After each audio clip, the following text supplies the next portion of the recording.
오늘은 개혁주의 관점에서 보는 이단의 실태라는 주제로 좀 나누고자 합니다. 참고로 이단에 대한 바른 이해라는 제 동영상을 보시면 도움이 될 겁니다. 이단이란 뭘까요? 이단이란 한자의 뜻은 끝이 다른 것입니다. 처음은 비슷하나 끝이 같지 않은 것이 이단임을 보여줘요. 국어 사전에서는 정통 이론에 어긋나는 사상이라고도 표현합니다. 그러니까 이단이 정통 교리와 반대되거나 다른 교리를 전함을 보여주는 거예요. 또 영국 법률에서는 이단을 성서의 명백한 진리를 반대하는 자라고 또 명시합니다.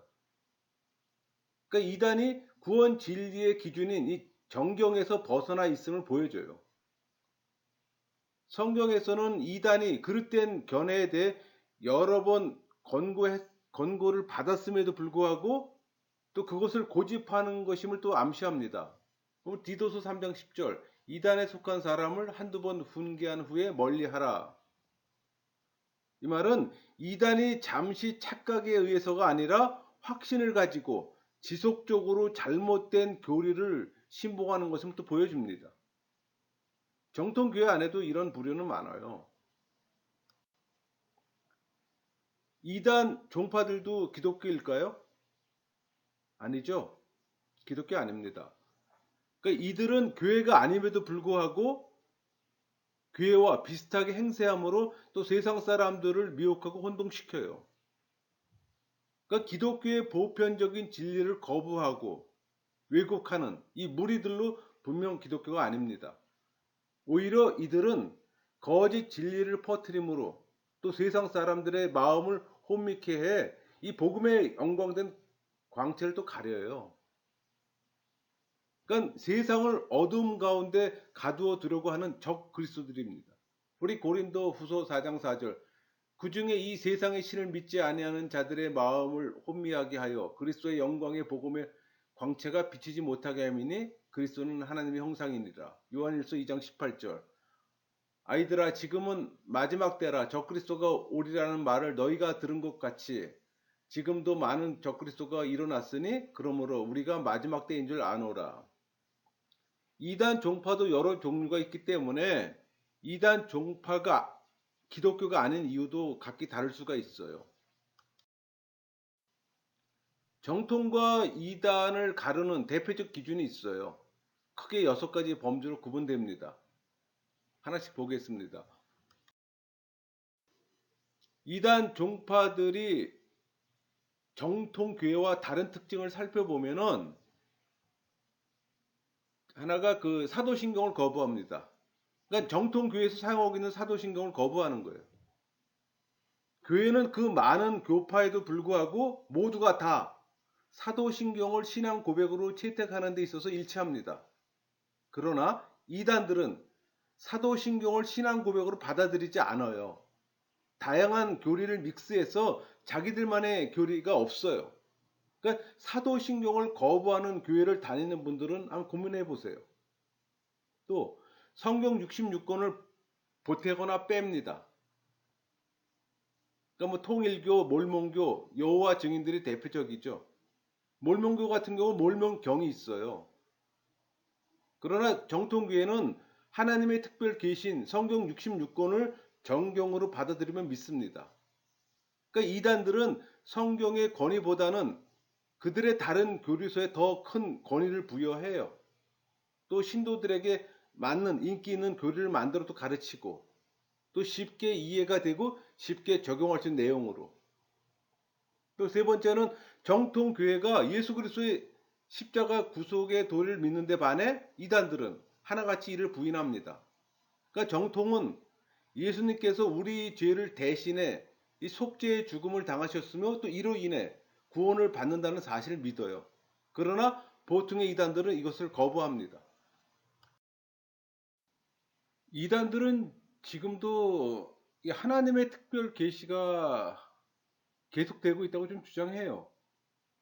그러니까 지도자를 신격화시키고 좀 지나치면 이 숭배의 대상으로 만들어요. 뭐 재림 예수나 뭐 말세, 뭐 마지막 종, 뭐 하나님 어린 양, 뭐 보혜사 성령, 새 하나님, 그 여러 가지 이유로 숭배 대상으로 삼거나 신격화합니다. 교인들은 자기도 모르게 세뇌돼요. 그 신비주의 분위기를 조장합니다. 또 계시를 받았다고 주장하는 사람들은 100% 이단으로 보면 됩니다. 또 비윤리적, 반사회적, 이 반국가적 집단. 그러니까 이번 광복절 집회로 무리를 일으켜 이 국가에 해악을 끼치는 경우도 해당됩니다. 또 병역을 거부함으로 이 국민의 의무에 반하는 행위. 또 경제적 문제에 많은 관심이 있고 또 신도들로부터 이 다양한 방법으로도 금전을 수탈합니다. 공동체 인간관계가 또 비윤리적이며 또 비도덕적 속성을 갖고 있어요. 또 예수 재림 이 장소와 날짜들을 말하는 겁니다. 그러니까 종말의 때를 언급해요. 그 시한부 종말론이 대표적인 주장입니다. 지도자의 주관적인 신비 체험을 또 객관화시켜 적용시키고 또 이단들은 성경의 한 단어를 지나치게 확대 해석하고 강조한다는 겁니다. 여러분 성경에는 사용되는 단어들은 많은 뜻을 갖고 있어요. 각기 다르게 사용되는데 한 뜻만을 사용하는 게 이단들입니다. 또 이단들은 기존의 교회 문제점을 나열해 회의감을 갖게 하고 또 교회 공동체로부터 분리시킵니다.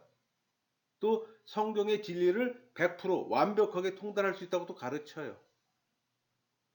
또 정통교회에서 가르치지 못하는 내용을 자신들만이 계시의 영으로 알 수 있다고 또 세뇌시키고 또 교만한 마음을 갖게 합니다.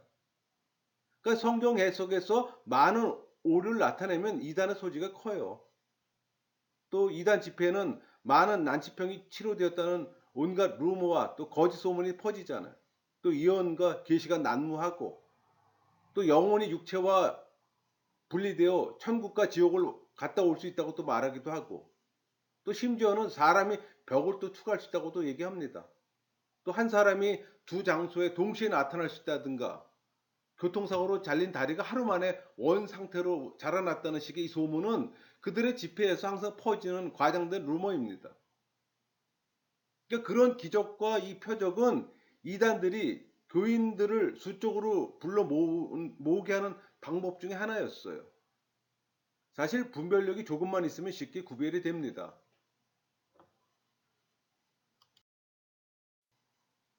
종교학자나 신경 정신과 의사들이 이단 신앙의 특징을 나름 분석해 보면 시한부 종말론이라든가 제 개인 숭배, 또 열광적이고 주술적인 종교 의례, 뭐 신비주의적 체험 강조, 초능력 동원, 자의적인 경전 해석, 또 무속동 여러 종교와 배합, 선민사상 주입, 그러니까 치료 강조와 헌금 종용, 또 배타적 공동체 형성 10가지로 구분합니다.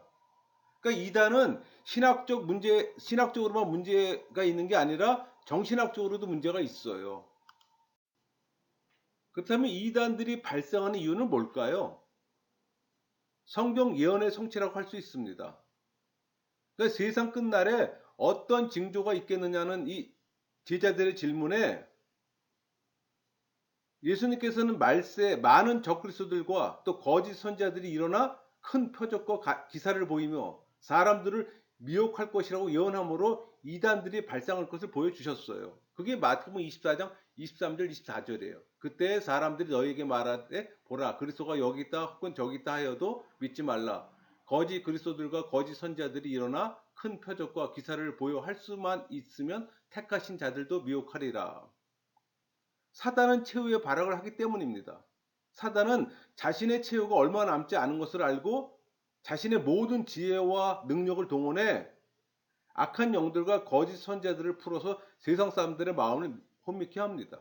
그래서 그리스도의 복음의 광채를 가려울 뿐 아니라 이 광명한 천사로 가장해 또 비진리를 심으며 더 나아가 이 뿌려진 진리마저도 빼앗으려고 혈안이 됩니다. 우리 요한복음 8장 44절 너희는 너희 아비 마귀에서 났으니 너희 아비의 욕심대로 너희도 행하고자 하느니라. 그는 처음부터 살인한 자요 진리가 그 속에 없으므로 진리에 서지 못하고 거짓을 말할 때마다 제 것으로 말하나니 이는 그가 거짓말쟁이요 거짓 아비가 되었습니다. 우리 고린도후서 4장 4절. 그 중에 이 세상에 신이 믿지 아니하는 자들의 마음을 혼미하게 하여 그리스도의 영광 복음의 광채가 비치지 못하게 함이니 그리스도는 하나님의 형상이니라. 마가복음 4장 15절. 말씀이 길가에 뿌려졌다는 것은 이들을 가리킴이니 곧 말씀을 들었을 때에 사단이 즉시 와서 그들에게 뿌려진 말씀을 빼앗는 것이요. 세상의 빛과 소금이 되어야 할 교회가 제 역할을 감당하지 못하기 때문입니다. 여러분, 교회가 건강하면 그 사회는 평안하고 안정되지만 만약 교회가 부패, 제 역할을 다하지 못하면 사회도 불안하고 흔들려요. 그러니까 교회가 건강해 제 역할을 잘 감당하면 이단들도 고개를 숙이지만 교회가 부패, 제 역할을 다하지 못하면 이단들도 고개를 쳐드는 겁니다. 이 시대의 교회의 모습을 그대로 보여줘요. 안타깝게도 기독교는 지금 빠르게 쇠퇴하고 있습니다. 여러분, 이단의 명칭만 알아도 이단에 빠지지 않는다는 말이 있어요.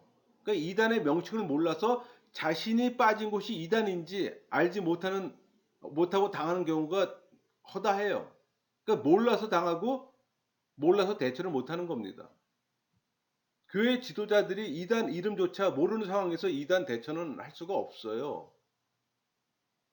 그러니까 이단은 단체 이름만 알아도 기본적인 대처를 할 수가 있습니다. 이름을 기억하면 이단을 피할 수 있기 때문에. 하지만 고등학생들 경우 이단 단체 이름을 잘 파악하지 못하는 것으로 조사가 됐어요. 우리 한국 이단의 양대 산맥으로 신천지, 하나님의 교회, 이단이라는 것을 아는 학생들이 30%에 불과합니다. 비교적 많이 알고 있는 단체는 통일교, 여호와 증인, 몰몬교, JMS, 구원파, 다락방, 천부교, 만민중앙교회, 예수중심교회, 성락교회, 평강제일교회, 이 퍼센트가 지금 표시되어 있습니다. 이 정도만 지금 알고 있는 것으로 나타나는 거예요. 그러니까 고등학생들 100명을 대상으로 했을 때 38명만 통일교를 아는 거고 평강제일교는 7명만 안다는 얘기예요. 이단 단체 이름이 아닌 공식 명칭을 알고 있는 사람은 또 극소수입니다. 목사들도 몰라요. 여러분, 우리가 잘 알고 있는 JMS 공식 명칭이 기독교 복음 선교회예요. 몰몬교가 사용하고 있는 이름은 예수 그리스도 후기 성도교회입니다. 이거 아시는 분 있나요? 별로 없죠. 통일교는 세계평화 통일가정연합, 또 구원파에서 사용하는 이 교단 공식 명칭은 대한예수교 침례, 기독교 복음 침례예요. 이 선교의 공식 명칭인 기쁨 소식 선교회, 또 생명의 말씀 선교회.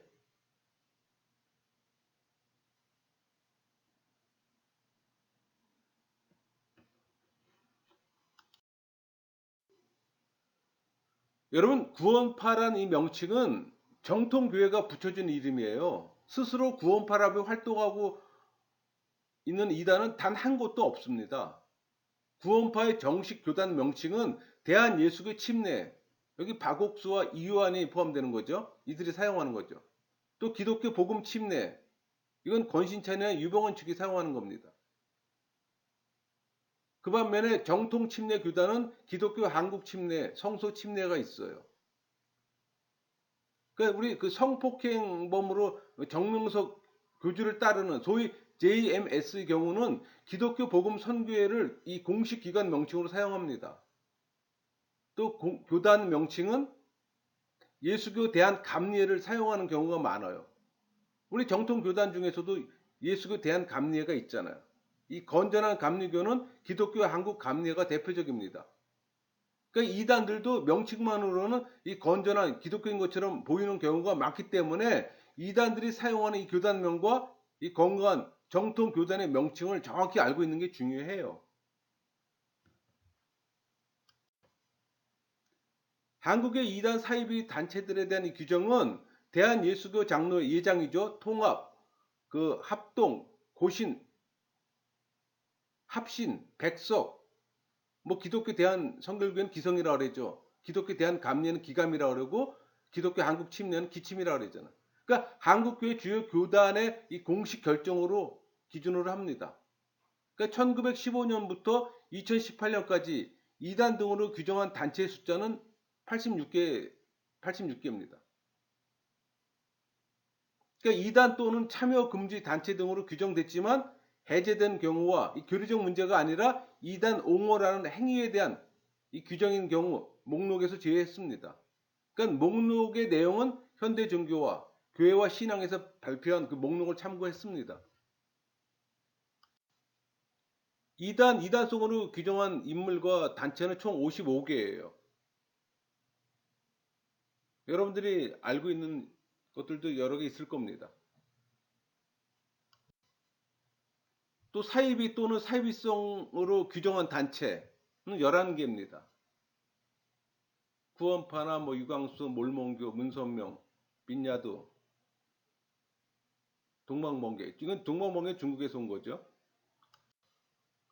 또 문제 있는 단체로 참여 금지, 추종 금지, 예의 주시 등으로 규정한 단체가 27개예요. 다만 이단으로 중복되거나 해제된 경우는 제외했습니다. 여기서도 여러분들이 알고 있는 것들이 몇 개 있을 거예요.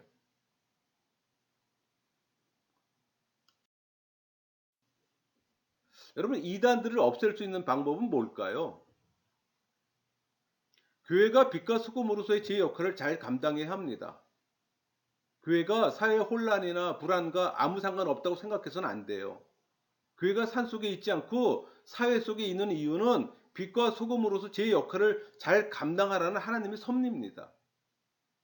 교회가 세상 가운데 든든히 서면 설수록 이 사회의 혼란과 불안은 물러가고 안정과 평안이 있어요.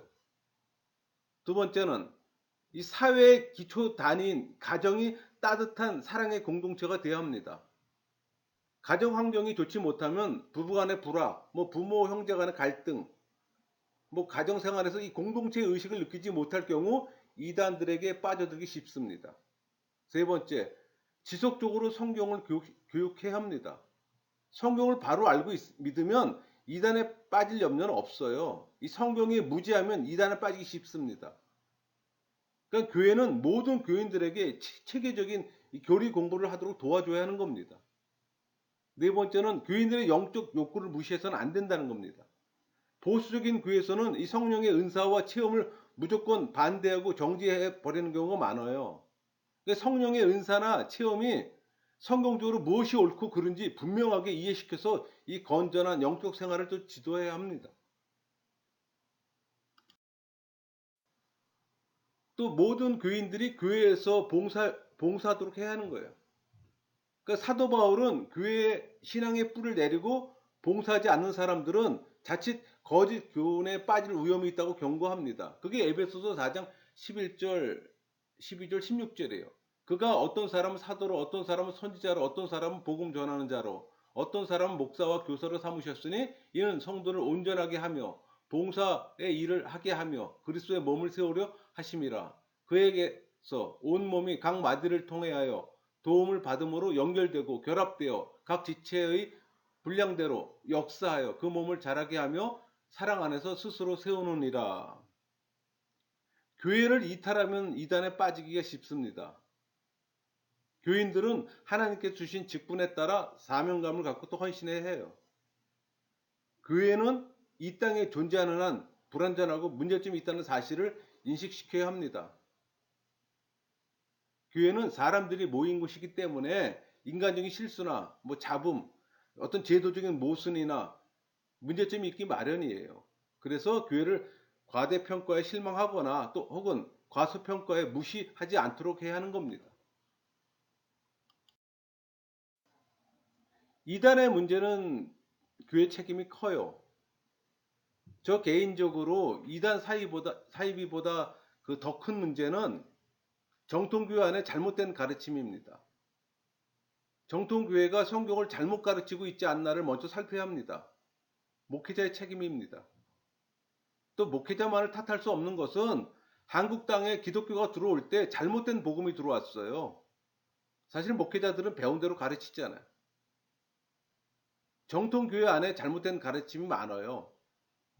뭐 대표적으로는 세대주의, 자유주의, 알미안주의가 교회를 지배하고 있어요. 중세 교회사를 보면 로마 카톨릭의 잘못된 성경의 가르침을 깨닫고 바른 가르침으로 돌아선 것이 종교 개혁이었습니다. 지금도 잘못된 이 가르침에 속해 있는 사람들은 바른 가르침으로 돌아가는 종교 개혁이 필요해요. 예를 들면 성경을 온전히 하나님의 말씀으로 믿으면 정통 신학입니다. 성경은 하나님의 말씀을 포함하고 있다고, 또 특정 시대에만 유효하다고 가르치는 자유주의가 있어요. 또 성경은 다 인간의 말이다, 그러나 성령이 역사하면 하나님의 말씀이 된다고 또 가르치는 학자도 있습니다. 그러니까 성경의 일부만을 믿는 부류에 속한 사람들은 심각해요. 그러니까 자신들의 입장을 또 점검해야 합니다. 성경은 온전히 다 믿는 것이 필수적인 겁니다. 성경이 말하는 것의 사실성을 다 믿고 그 의미를 성경이 말하는 대로 믿어야 하는 거예요. 여러분, 계시된 말씀이 예수 그리스도예요. 기록된 말씀이 성경이며 또 선포된 말씀이 설교잖아요. 잘못된 이단적 가르침을 가르치는 분들과 또 그런 부류들이 이 정통적인 입장으로 돌아오기를 또 힘써 기도해야 합니다. 그러니까 불신자들이 예수님께 돌아와 구원을 얻을 수 있듯이 잘못된 가르침을 버리고 바른 가르침으로 돌아와야만 구원을 받을 수 있는 겁니다. 성경이 말하는 이 정통적 가르침을 잘 받으려고 노력해야 하는 거예요. 교회가 정통교회에 속해 있는지 잘 살피고 정통교회에 속하려고 노력해야 합니다. 바른 가르침을 추구하고 그것을 잘 가르친 일에 힘써야 하는 거고, 정통교회 안에도 목회자에 따라 이단의 소지가 커요. 잘못 가르치면 교회를 이단 교회로 만들 수 있다는 이 마음으로 두려움과 떨림으로 하나님의 말씀은 순전하게 또 가르치기 위해 노력해야 하는 겁니다. 또 바른 가르침을 받는 교인들은 자기가 받는 가르침을 귀하게 여기면서 이 생명의 가르침을 계속해서 받기 위해 힘써야 되는 겁니다. 그러니까 생명적 유대를 가지는 마음으로 또 교회의 지체 역할을 해야 하는 거고, 그러니까 바른 교회, 이 생명적인 관계를 가지고 속해 있는 사람들만이 보편교회에 속하는 겁니다. 그러니까 신앙인은 건강한 교회를 떠나서는 살 수 없다는 심령으로 열심히 교회 생활을 또 하게 되는 겁니다. 결국 중요한 것은 우리가 과연 성경이 가르치는 바른 가르침에 충실하게 믿고 또 그에 근거한 예배를 하며 그리고 그렇게 사는가입니다. 그렇지 않으면 회개하면서 돌이켜야 되는 거예요. 이단에 속해 있는 사람들도 돌이키고 함께 건강한 교회로 돌아와야 합니다. 그러니까 돌이키지 않고 그 자리에 있는 것은 스스로 멸망을 자초하는 결과를 초래해요. 여러분은 교회에서 어떤 가르침을 받고 있습니까? 한번 스스로 점검해 보세요. 잘못된 가르침을 하는 목회자들은 더 이상 가르치지 말아야 합니다. 바른 교리로 가르칠 수 있도록 다시 연구해야 하는 거예요. 개혁주의 신학교 교수의 말대로 한국교회 90%는 세대주의, 알미안주의, 자유주의에 물들어 있다고 합니다. 누구라고 말할 것 없이 종교개혁의 정신을 계승하지 못하고 있는 실정이에요. 여러분, 이 시대는 교회는 개혁이 필요해요. 바른 가르침으로 교회가 개혁되고 회복돼야 합니다. 주님께로 바로 가는 것만이 살 길이에요. 말씀을 마치겠습니다.